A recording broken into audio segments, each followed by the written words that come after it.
It's time for another tier list. Woo! We've talked before about the best genres for game development, but something we didn't really consider is how lonely all of you are. It's honestly a bit sad.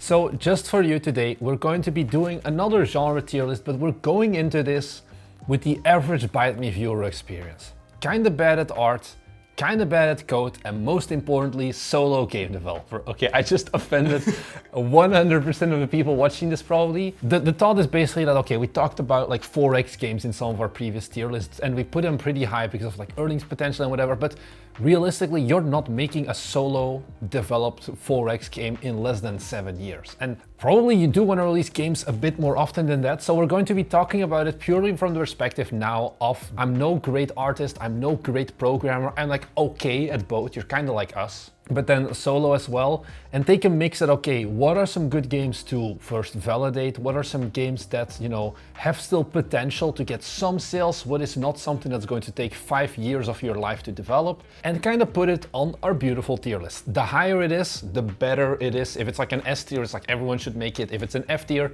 stay far away from it. So with that out of the way, Thomas, you've been awfully quiet this video. Yeah. Will you please introduce to us the first genre? Vampire Survivors is a game that a lot of people know. So in the first genre, we're going to cover a survivor-like. You see these popping up all over Steam. I think yeah, the past year especially. It's like really exploded. I mean, even we are making one. So yeah, what about these games? So what makes them?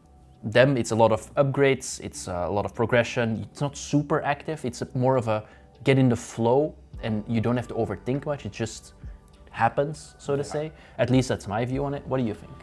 Okay, I know a lot of our audience for some reason hates survivor likes, but Steam currently still loves it. I think we're past or like close to the peak of survivor likes, so I think that is a thing. If we're not releasing Magical Girl Guardians in like half a year, like if it's more than half a year, I think it's gonna be almost too late, so to say. I think we saw this Vampire Survivors came out, and then a lot of like overnight clones almost came out that did like different setting and that's it. Now you do need to bring something new to the table still. Whereas when Vampire Survivors first came out, you could just be just like Vampire Survivors but in space or whatever. Now there needs to be a mechanical difference, there needs to be something more than just, oh, it's like Vampire Survivors. For us, it's multiplayer, it's 3D, yeah, those things. What makes it, I think, attractive genre for solo developers is the fact that at the end of the day, it's not really super complex game loop. Like it can feel pretty decent already in like a week if you're doing like a 2D survivor-like. And you're just building upon that core roguelite game loop of more enemies, more items, more weapons. It's a roguelite, kind of. But we're not going to confuse the people. No, but it's fine. So it has roguelite elements, like multiple of these genres have roguelite elements at the end of the day. And you have those items, you do your runs, and I think this is a really good genre to like iterate and to improve and all of that. I think the biggest problem is right now, one, these are games that generally you can't ask a lot of money for, so you really need to go for quantity, like $5, $7 tops, really. And then a second thing I think is that it takes a lot of content. I think that is something people often underestimate. Us included? Probably how much time it is still going to take. It's pretty short development time compared to some of the other genres on this list, but I do think watch out with this one. It's not all sunshine and rainbows. You said a whole lot of things. I would put it a B? C or a B, yeah. C+. So B- basically. Sure thing. It's the same thing, right? Okay, if that makes you happy.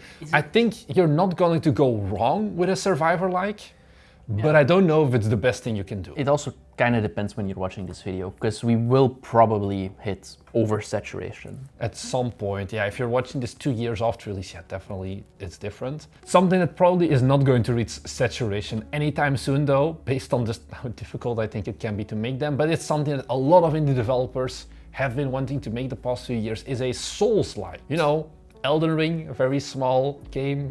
Oh, make that in a weekend. Or like Dark Souls, you know.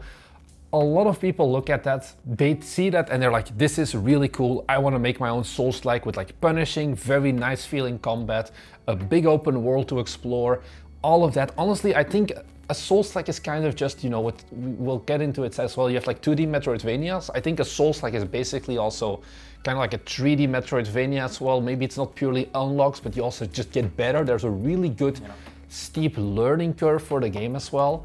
And I think for all of these reasons, this is a genre that a lot of indie devs, as I said, probably start. It's not like the open world RPG, but still this. I think this is just as much of a mistake. I think Souls-likes, it's once again very easy to find like unreal Souls-like combat prototype, but the world, the scale, and the actual game design skills needed to make it good for balancing everything, for the items, for the loadout, for the enemies, is something that I think a lot of people underestimate. How do you make this look and feel good, like a Souls-like? Yeah, there are also games that are quote-unquote Souls-likes that, well, don't really resemble something like a Dark Souls or an Elden Ring, you know, like a top-down or whatever. And I think in this case we are talking third person, like you would make a Dark Souls or an Elden Ring. Yeah, like technically, we were doing research for this, like technically Tunic is a Souls-like, and it's like, would we call this a Souls-like? Not entirely, but it has the tag. Yeah. We're looking really at this, you know, you played Elden Ring and you're like, I'm gonna make my own version of Elden Ring. I think this is a bad thing, let's say E-?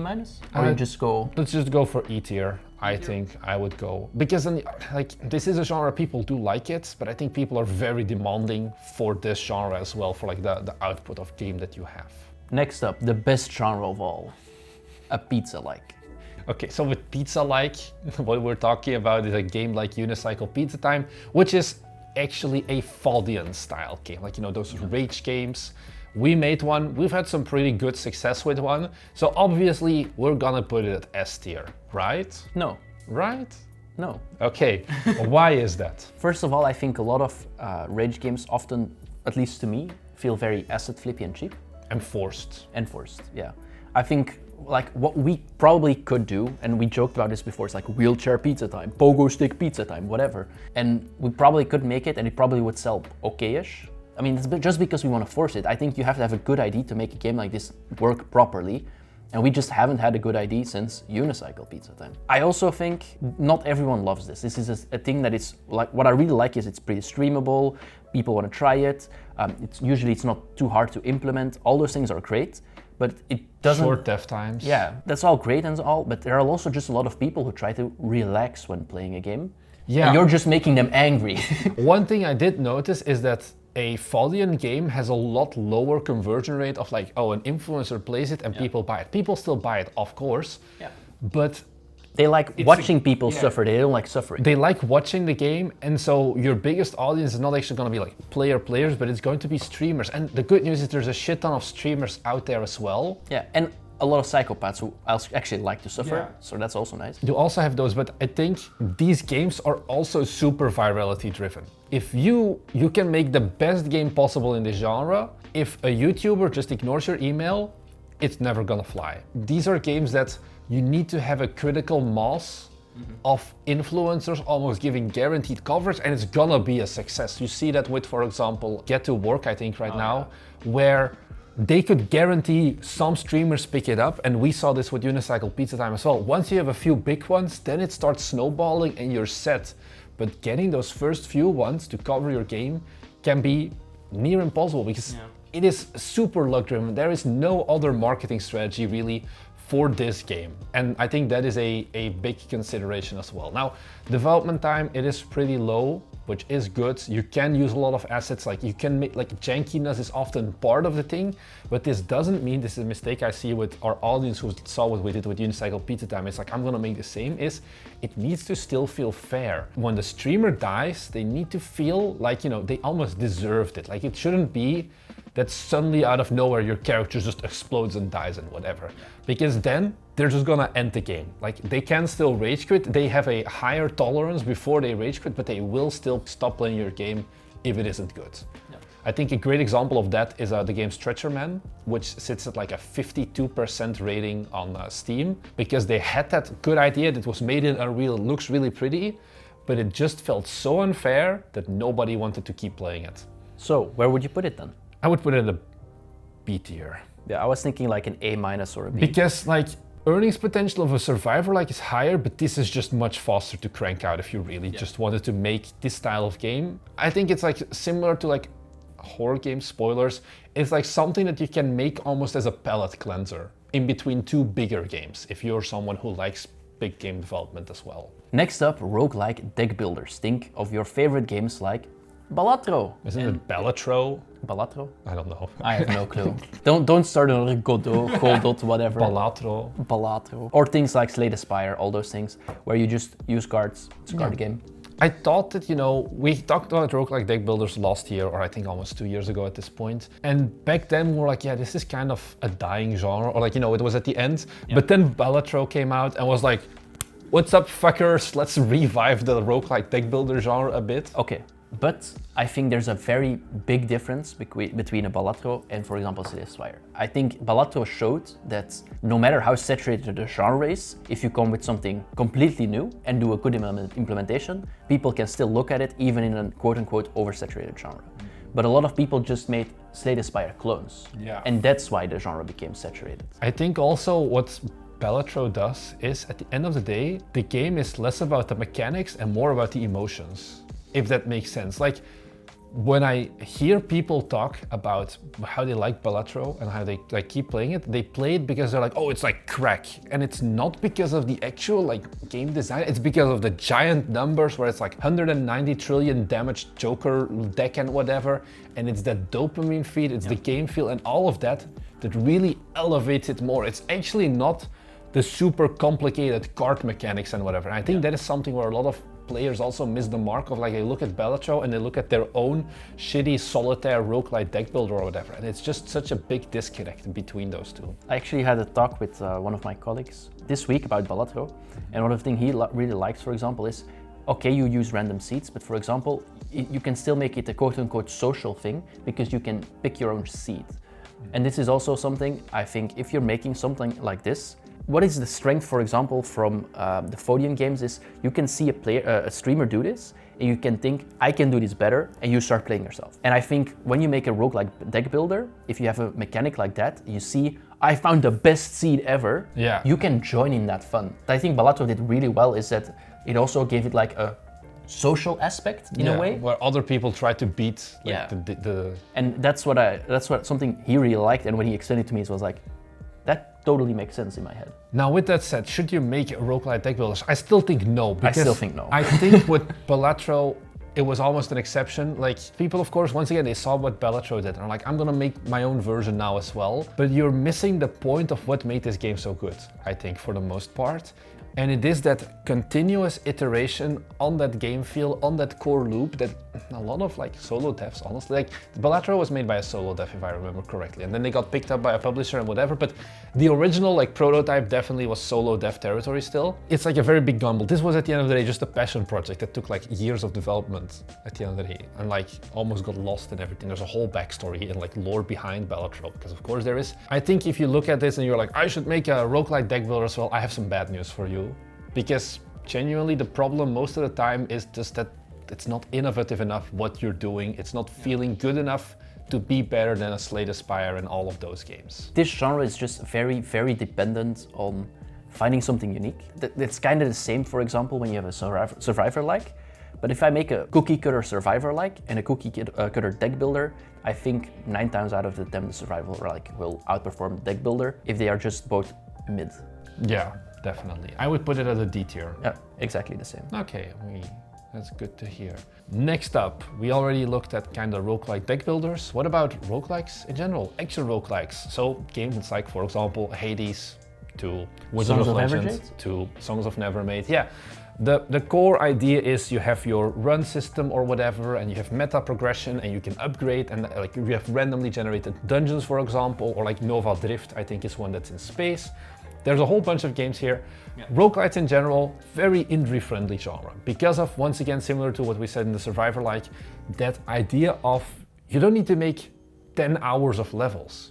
You need to make a 20-minute to like 30-minute level, for example, and then make that replayable for 10 hours. And I think this is something that, you know, makes it more human for a solo developer, because I think we didn't really talk enough about that, maybe the last ones, to do this and actually complete this style of game in a reasonable time frame, for example. Like a Souls-like, you can spend 2 years on level design and world design alone. Something like a Balatro, it's like, we talked about it more from the aspect of marketability. Like you can make that as a solo developer, but it like wouldn't really have much success.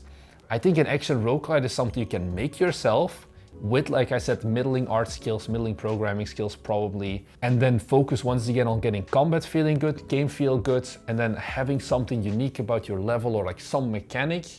And I think that if you put that on Steam is going to be performing better. Yeah, overall I think it's a solid genre, though I still think there are some traps that a lot of indies forget. Namely, for example, if you go the procedural generation route where you have like repeating rooms, a lot of people underestimate just how many rooms you actually need. Yeah, like content is always a problem. Yeah, content is a problem, enemy variety, all those things. It's something you see in more genres, so it's definitely already quote-unquote nitpicky, in my opinion. But I think a lot of people underestimate the amount of work it takes to make a roguelike, including us when we started Songs of Nevermade. I would put it at the same tier as a Vampire Survivors, but for different reasons. I would put it just below. You okay with that? No. No? Because you can earn more from this though. It's harder to make, but the like potential, like you can't charge $15 for a Survivor like. You can charge $10, $15 for an action roguelite, I think. You can do more with an action roguelite. So they're not on the same level because of the same reason, but I think both of them have like their own little pots that you can take. Either go for smaller and faster dev time, but you'll make less, like per unit price, or just take a bit of a bigger one. You try and focus more on a interesting world and whatever, and then you can charge more for that, have some more mechanics and things like that. Survivor likes, they are very passive. Action roguelites are more active, more action, whatever. There's different approaches, both of them I think are equal. Okay, I can live with that. Also, good explanation. We can't end this tier list with Pizza Likes being on top. No, it should be. Leigh even celebrating that he's winning. Next up, now that Silksong has been officially announced to release on the I think it was? Yeah, we can finally talk a bit more about 2D Metroidvanias now that they are coming back. It's in the top 5 most wishlisted games, so of course this is the genre to make, right? Yeah, no. This is a genre, we've talked about it before. It's like... Okay, first of all, just to make things clear, we're talking about 2D Metroidvanias, the classic ones, because there are still, once again, games that are classified as Metroidvania. But more like Zelda-like. Yeah. We are talking the OG ones, where the name comes from, like the Castlevanias and the Metroids of the world. Yeah, the Hollow Knights. The Hollow Knights, of course, is the new classics. Okay, also out of the way, we didn't put 2D platformer in it because you probably shouldn't make it. If you want to make something 2D platformer, probably go for Metroidvania. Yeah, it's probably going to be a Metroidvania version on top of it. I don't like these. Because you're losing out on the benefits of making a simple 2D platformer. Yeah. The fact that you actually have to care about level design and all of your mechanics and the content and all of that. I mean, you have to care about level design when you make a platformer, you know? Yeah, but like with a Metroidvania, you need to think about backtracking and all of that as well. True. If you're making a 2D platform, it's just go from the left side of the screen to the right side. Yeah. Whereas with a Metroidvania, you want to have like your hub system and like how everything connects with each other. It's a lot more load. It's a lot more content, and at the end of the day, it's still a genre that doesn't really sell that well anymore on Steam in 2025. Yeah, I think like, if you asked me like 5 years ago, I think every indie dev was making a Metroidvania. I think now they're starting to realize that Metroidvanias aren't the best genre, even though it's very enticing as a solo developer, because it seems like something you can do pretty easily. You get some pixel art or you get some custom art. Pixel art is a trap. Yeah, that's what I mean. It's very enticing. Yeah. But once you actually start doing it, you quickly realize like, oh, this is miserable. Oh no, I don't want to do this. Yeah. Everyone knows the big ones like Hollow Knight, maybe Bloodstained, which was like the other big one. Dead Cells. Yeah, but that's already procedurally generated. Yeah. So that's like, well, I think, for example, Hollow Knight is more than 5 years ago already. Yeah, I mean, there are and we can name 3 developers making these games. Yeah, of course, but I mean the actual hits. This is, I think, an okay genre because it's not insanely difficult. It's game development, but if you're like, whatever, I want to make the game I want to make, I don't want to make a lot of money, then this is a good genre for solo devs. If you're actually looking at, okay, I want to market this game, I want to put it on Steam, and I hope that I'm going to retire my family with this game, then it's not going to be the right game. Yeah, so... D plus, maybe? D plus? So you would, yeah. I would put it the same as a D. Because we have roguelike deck builders. I would think I would put them on the same level indeed. Yeah. Next up, we have city builders. So like the example image we have here is Pioneers of Begonia. Top-down view, you place down buildings, you have people walking around, whatever. You know the drill of how a city builder works. It's kind of been the same genre, not really been the same genre, but it's been mostly the same for like the past 8+ years. Like it's been existing for a long time. And I think this is an evergreen genre on Steam almost, where this is something that a lot of people have interest in. There's a lot of different ways you can go, different niches, whatever. You can always kind of stand out with like your city builder strategy style game in a certain way. Maybe one time it's full of eldritch horrors. Maybe the other time it's a cute cat island, whatever. There are so many ways that you can take these games, make them a bit more unique, add some spins on it, and people generally do love them. But scope. But scope. That's the biggest problem. Cohesive art style and scope are the two bigger issues with this game. A lot of the top city builder games and things like that are games that are like 5 years in development with early access and all of that. There's just so many moving parts, and if you are the only one working on a project, it's just so hard to make it consistent, fun. Like, look at, for example, Guild Arctic. We had so many mechanics, we brought it together, still no fun, and we were 3 people. Well, even 5, because we had artists back then. I do like this genre though. I think there is a place on Steam for the more casual city builders. I completely as well, agree. I just think it's hard to make, and especially since we were quote-unquote mid artists and that's skill artists. But like, for example, like the idea we had for Skogvold, our Viking city builder, it's execution. The idea was pretty solid as well, and when, even like it looked kind of shitty, but even when we showed it, people were like, oh yeah, this is interesting. Like, once again, they like the genre, they like the hook we had. Scope was an issue, and that is going to be the biggest issue probably for these games when you come up with it. There should be like this, I don't know if there's like a spot. I think there probably is. And Thronefall kind of maybe did it, although Thronefall wasn't really a small game nor a solo developed game, of that mix of small-time city builder, but not like super in-depth, super deep, complicated mechanics. And then another game. I think that is something. I think the biggest thing against it is just, it's hard to make and it's big scope. Long scope, yeah, but I think that's the big Steam one. loves this game. I would have gone C because the scope is such a big downside in my opinion. Though, like, purely on if you can actually properly make one, it should be really high otherwise. Yeah. Next up is simulation games. We're not talking about the 4X simulation games. We're talking about things like trading card games, shop card trading simulator. Card game, TCG shop simulator. Exactly, that's a better way to say it. Or like the supermarket simulator, all those things where you're like first person walking around somewhere doing some tasks and also still managing it a bit. There's so many like storage, like rental, whatever thing. This is a genre that has been popping off mainly, I think, the last 1.5 years with, for example, publishers like Playway really coming in and showing that yes, Steam loves this kind of games. And this is the point where I think you need to take a step back right now, Mr. Viewer, because you're watching this and you're like, but these games are slop, go kill yourself, whatever, they're horrible messes, whatever.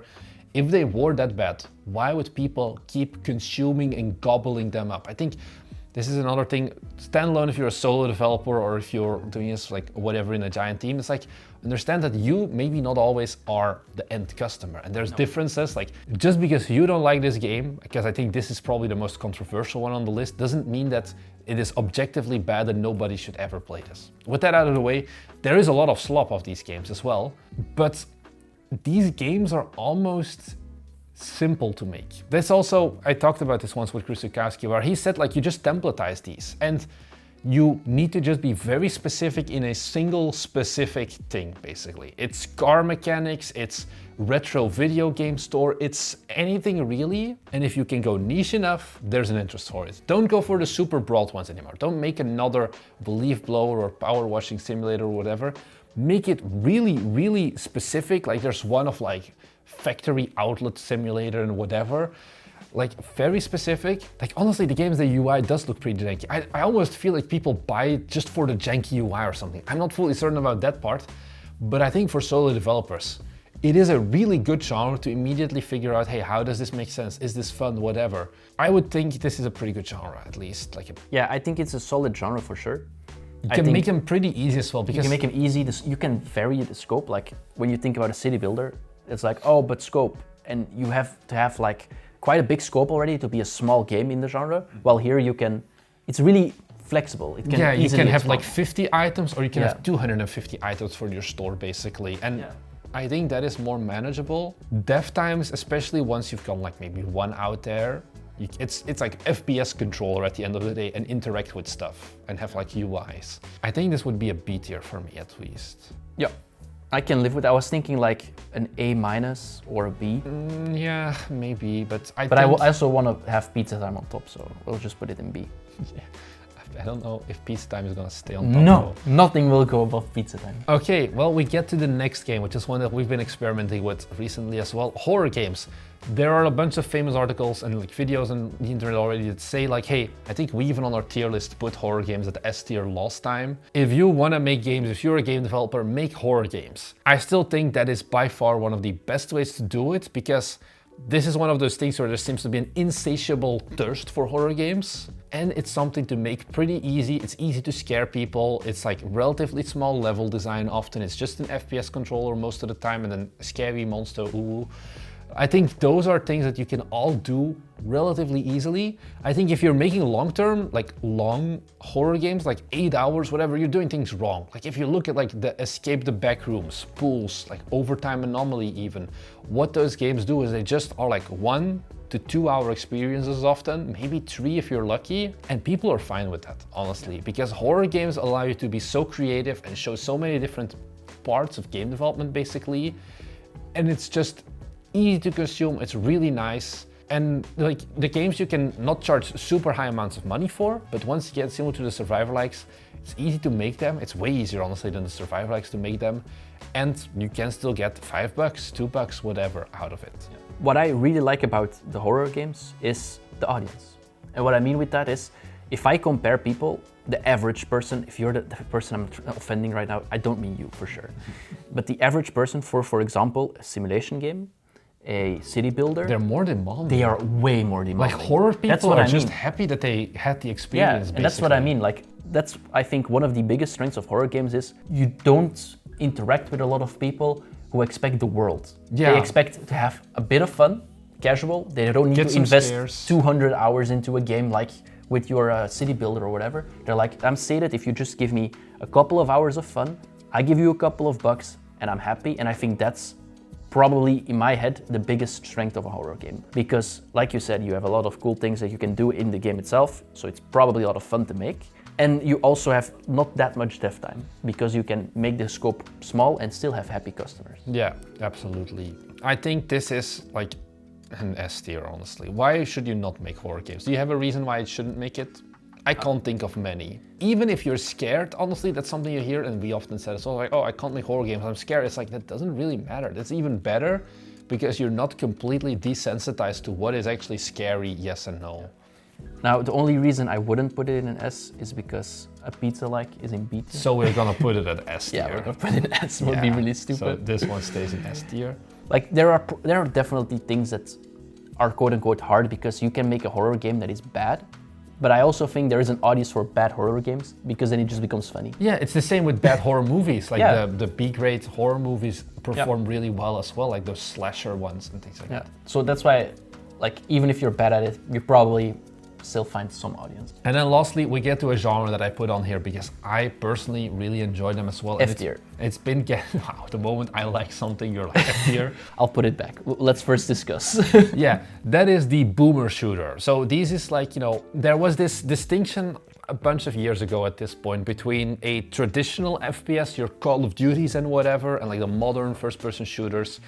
And then the people who are like, no, all of this is garbage, I just want to go back to my games like Doom and whatever. And that's where the boomer shooter genre came in for. It's mainly single-player shooter experiences with wildly different art styles. Some are like super low res, some are pretty high poly, some are super stylized, whatever. There's a lot of things you can do.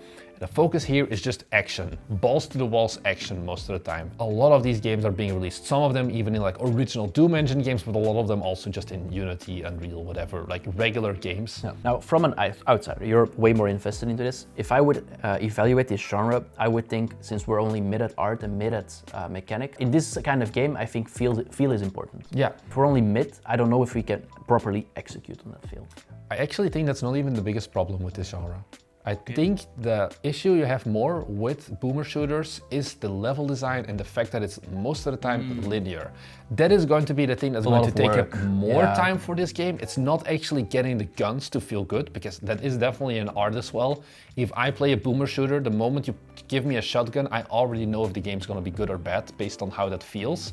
But the level design is actually what takes so much more time, so much more balancing, enemies and all of that, how that interacts. And that is, I think, the biggest Especially because a lot of people just blitz through it. Yeah, because it's like you spend weeks or even months on a level, and it's like, oh, here I go, speedrun, blast through it in like 10 minutes, and it's like, okay, I want to give a 2-hour experience. That's suddenly multiple months of development, most likely. Whereas, you know, you have those roguelites or whatever that you have more replayability, because unlike a horror game, people expect more than a 30-minute or a 1-hour experience, definitely. There's like chapters as well are being added and all of that.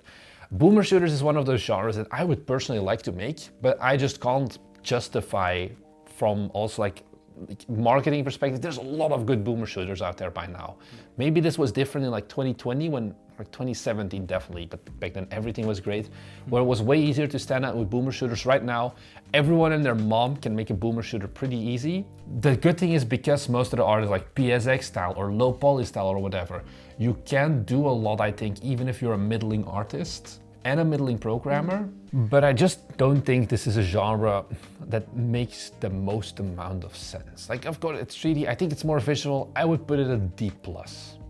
I would rather make a Metroidvania than a boomer shooter.